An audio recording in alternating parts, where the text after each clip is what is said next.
Our talk was entitled Mind, Mortal and Immortal. And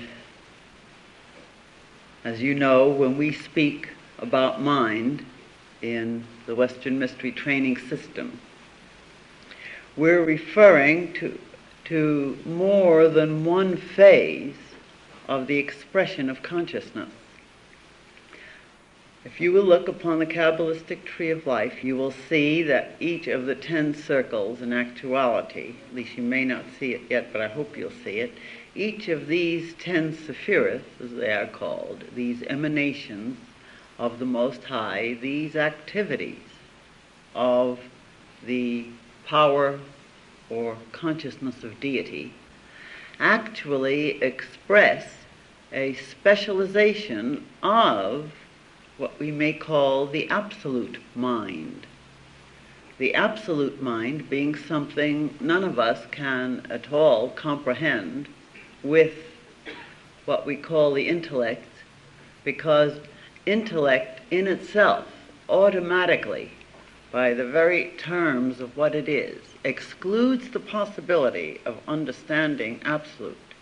In other words, we cannot understand the word absolute, nor can we have any real concept of this meaning with our intellects. Now, this is something, when aspirants first hear it, that disturbs them, because so many human beings identify themselves with their intellects, and therefore when we identify ourselves with our intellects, the idea that we are unable to comprehend the divine or the higher with the intellect becomes something disturbing indeed. However, if I point out to you that on the Qabalistic Tree of Life, the area that is assigned to the workings of the intellect, the activities of the intellect, is the orange sephira, which is called splendor.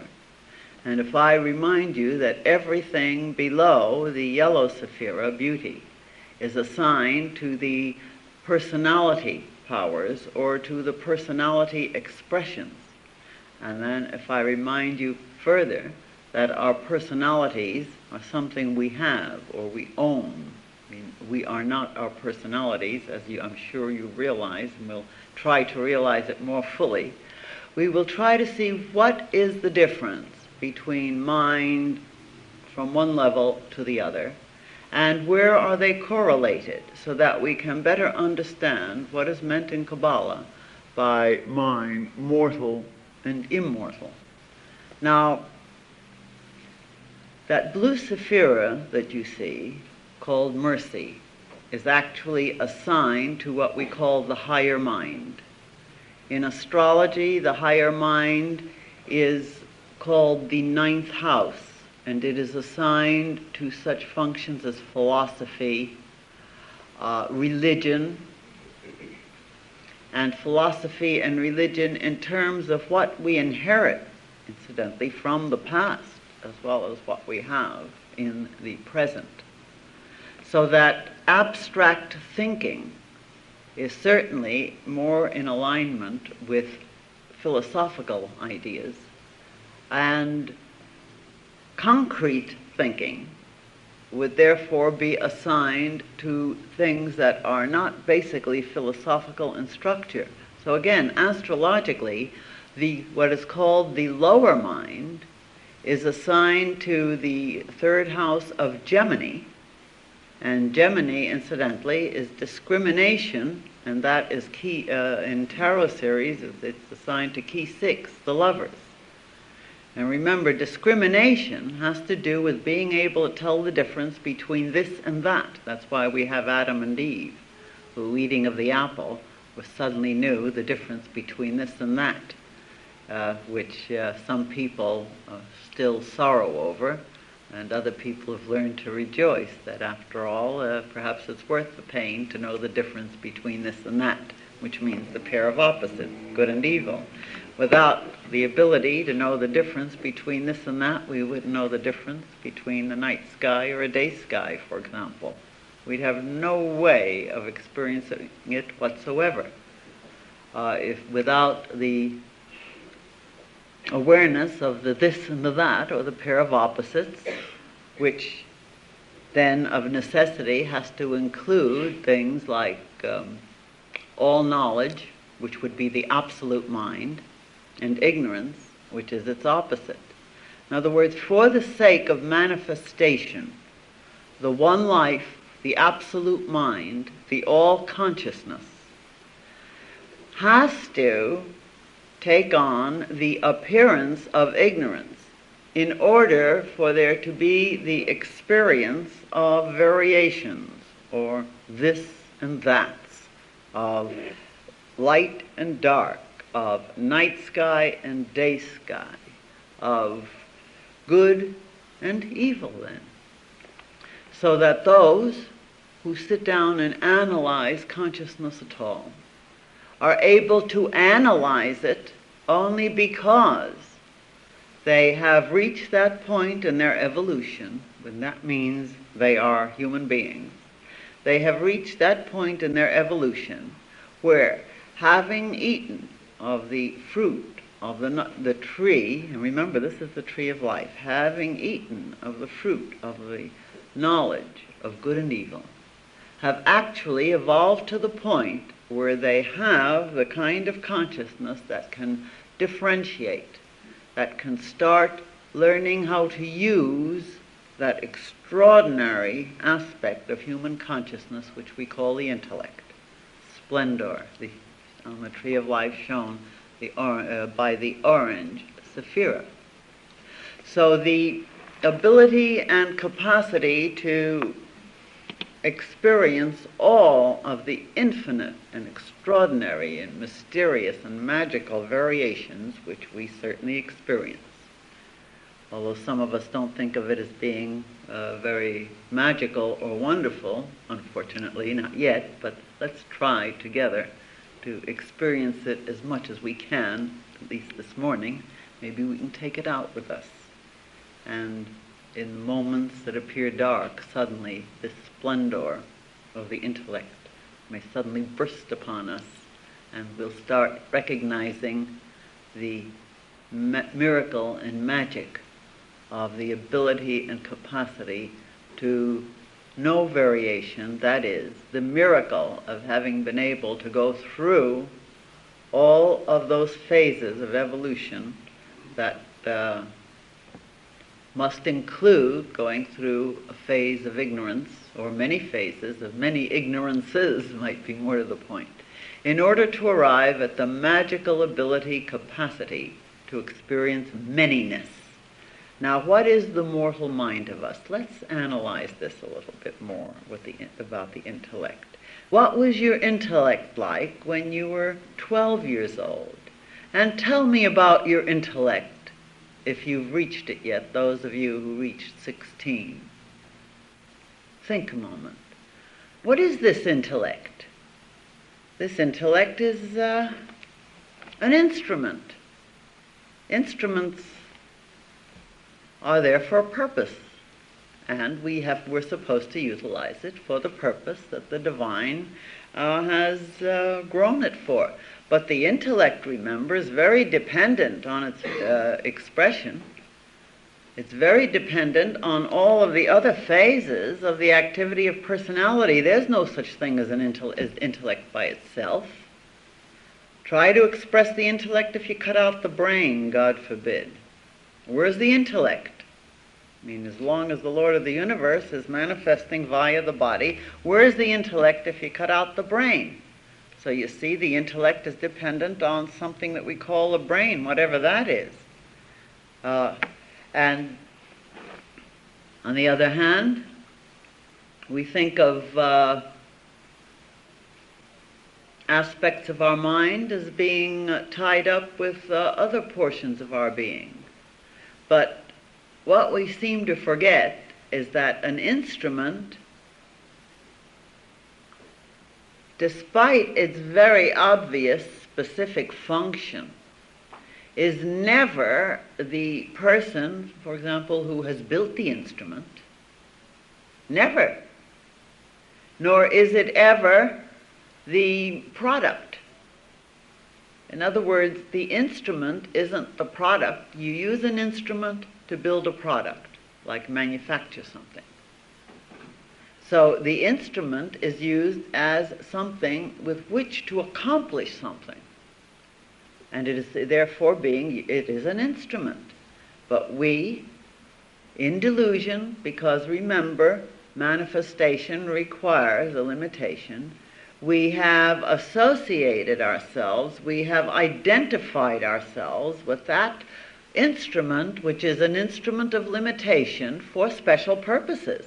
But by identifying ourselves with this instrument of limitation, we keep ourselves in that area of ignorance where there isn't the slightest chance that we're going to experience who and what we are, not while we're in that. Only when, if you choose to call it karma, choose it that, growth, evolution, only when we finally have come to a point where the intellect, due to the impact it has had continuously with its own ignorance and had repercussions from its own ignorance, only when the intellect finally comes to this point where it is, you might say, just about knocked out, curious as this may seem, only then do we reach a point where we're able to have some kind of flash of what the intellect is all about. And splendor, which is assigned to the function of the intellect, is at the receiving end of what? Of the divine soul, because divine soul is assigned to understanding the cosmic mother. And the cosmic mother, remember, is called the forever pure and undefiled, as well as the cosmic womb, the sphere of the activity of Saturn, which means it is the principle of limitation. And so as the principle of limitation, we have the manifestation of limitation via the intellect. The intellect is an instrument to hold something in a limitation. Now, if you don't know what I'm talking about, think for a moment. When you concentrate on a book, now, it's your intellect that is the instrument that's holding your mind stuff together to concentrate it on the book. When you are watching TV, now you may be watching junk. Nevertheless, most of the time, what else is there? Nevertheless, it is the intellect that is the focusing, the attention. The minute you focus your attention, you are limiting. You are taking the absolute, or that portion of the absolute mind, which has been put within the framework of your beingness, and you are limiting it into an area for what purpose? To either grow, to evolve, or to gather in junk. I mean, the intellect, when we're not using it to discriminate, can take in junk just as marvelously and perfectly and splendorously as it can anything else. It's a fabulous instrument, and it is therefore it isn't the intellect that is the real director. The real director, what we're going to do with the intellect, is the self. So again, we can think of the intellect as being like a possession of the self. It's an instrument that we use, but certainly we cannot think of the intellect as being something immortal. Otherwise, you should still have the intellect that you had at age 3 and at age 12, but you sure don't. We can start seeing that the intellect is the instrument that God uses for limitation, but then we have to understand what is limitation. Now, when limitation is something we are not using consciously and deliberately, it of course becomes an instrument for evil, as witness those that get caught up in the mob kind of spirit. But then when we reach that point in our own evolution where our intellect has become sharp, and it becomes sharp due to the fact that it gets itself into more trouble. That's why you see the path of the devil pours into it from the central ego. You notice that? The boy is so the intellect is devilish. As a matter of fact, what else can it be when it's the instrument to give us the ability to be separative?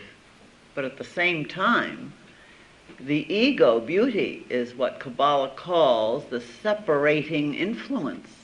So it is the true ego seated in the hearts of men that is the image-making power of man, that is really the separating influence, and it is that way in the same way that it decides, gee, if I'm glorious as a sun reflected in one mirror, gee, look how much more dazzling I am if I reflect myself in 1,000 mirrors.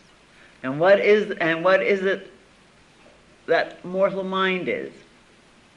The illusion and the delusion that it alone is reflecting the light, the limitless light that is before even the I am that I am, which mind cannot remotely comprehend.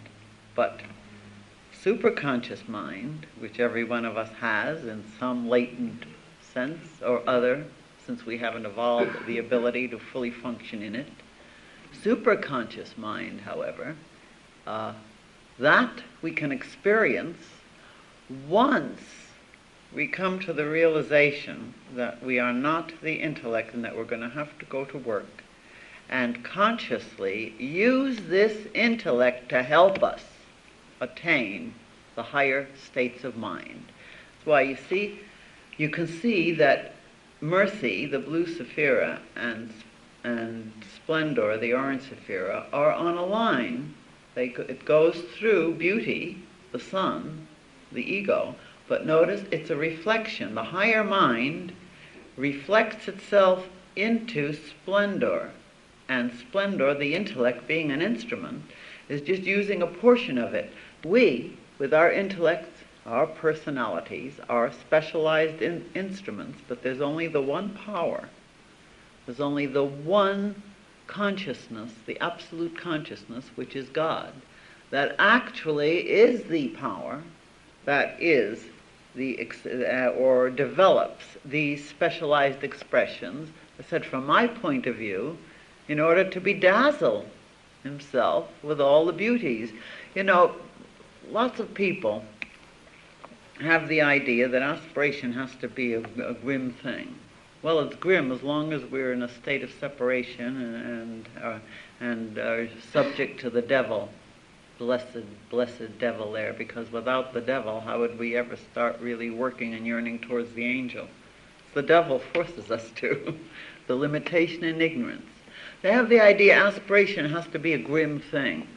The truth of the matter is it has to be grim only as long as we're still in the state of consciousness where we make it grim and keep it grim. The truth of the matter is, if every reflection, whatever it is that one sun, that dazzling splendor, which expressing in this specialized way expresses in the differentiated kind of mind, which may be mortal mind, but it is still the divine. My mortal mind may change, and let's hope to God it does. If my intellect becomes frozen, God help all of us that are sitting here, and if your intellect becomes frozen, God help you. God will, thank God for that, because nothing else does eventually. But the point is, the intellect in itself is a changing, growing thing as an instrument.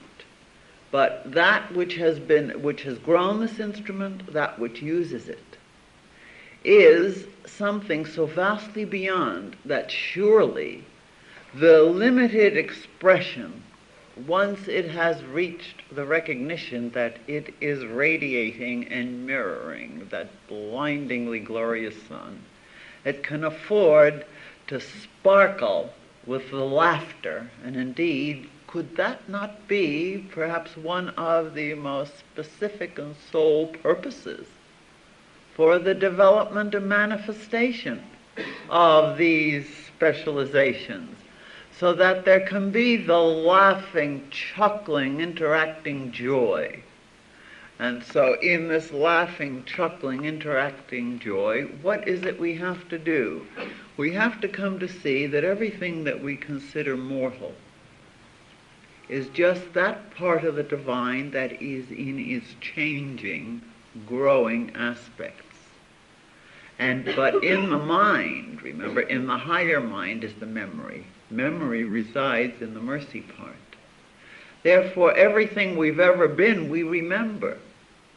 I am that I am. Before Abraham was I am. There's only one I am, so what do you want to worry? I mean, why do you have to worry? Only because you're still caught up in the devil. Why remain caught up in the devil? It's not necessary. Only in human beings is there the possibility to get out of the inevitable and inexorable pain, which is part of the limitation of manifestation and necessary, because it is pain that does drive us. What it drives is to finally bring that intellect of ours to try to analyze what life is all about and what everything is all about. The analytical faculty.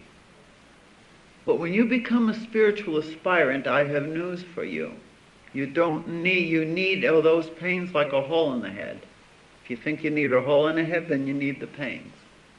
You come to the point where you have to start using that mortal mind, that analytical faculty, to work with it, because it says in this system of training that we call alchemy, the true alchemy, that we attain to the perfect stone of the wise by the work of the sun, that's Tiferet beauty, and the moon, that's Yesod, foundation, that is, the conscious and subconscious minds, with the aid of Mercury, splendor, that is the analytical, intellectual faculty, with the aid of. So when we start bringing our intellectual, analytical faculty to bear on trying to find out why we have manyness, using our intellect for analysis instead of tearing down. But when we take this same intellect that has to be used to analyze accurately, and instead of that, we start analyzing by opening the intellect to influx from the higher mind, by opening it to the influx, say, from the channel of the hangman that comes down from the upper spheres. That hangman, incidentally, means not only reversal of consciousness and, mirroring that which is above, but that also has to do with stabilizing. Have to, after analyzing and using our intellectual faculties to try to analyze and comprehend as much as possible, we then learn how to, you might say, freeze the intellect when necessary. Now please remember that, when necessary. In solving any problem, we take the intellect, we analyze, we work it over, we chew and chew and chew it over till it's come to the limit of our analysis. Once we've done that, then we're able to hold that mind like a mirror still to receive whatever else it is that the intellect itself can't do, because it isn't on its level. Then the inpouring from the higher mind comes, and we have our realization. Pure goodness. Absolute, complete, and pure goodness. Untouchable glory of God goodness. And untouchable glory of God, incidentally, is one of the terms given to splendor. So this mortal mind, my darlings, may not be the true us, but it is an untouchable glory of God that we should love, use properly, and out of it we come to see the immortality aspect of ourselves, of the higher mind. We come to love that lower mind, so-called, in everybody. We come to love the fact that it is because every single human being and every living creature has this variation, this difference, that makes this manyness that the divine can reflect itself in these garbs of fantastic, absolute, miraculous beingness and manyness. Who can get bored? How can you permit yourself to be bored? Haven't you seen? Look. Look with my heart, because it's in your heart. I share this light, this splendor with you, because you have it. Otherwise, how could it be shared? We bring our light out so that you too can recognize it within yourself. It's in all of us. You cannot die. Your mind is not the intellect. You want it to change. Each you want to use it for the reasons it has been built, so that we can start appreciating these manynesses. And when we're in the face of anyone who's different, instead of disliking them, say, thank you, God. Thank you, God, for black and white and red and brown or whatever in the races. I mean, these terms are so foolish. They're variations of the glorious garments of God. Thank you, God, for all the fantastic myriad languages. Every language carries its subtlety of meaning, which gives God that much more manynesses. It's myriad reflections of that splendor, that glorious splendor. So now you see what the splendor of God begins to be.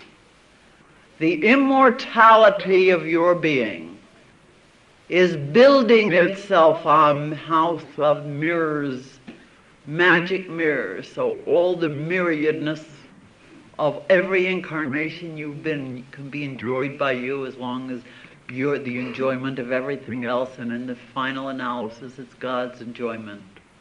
Never a time you were not, and never a time you will not be. Let's shine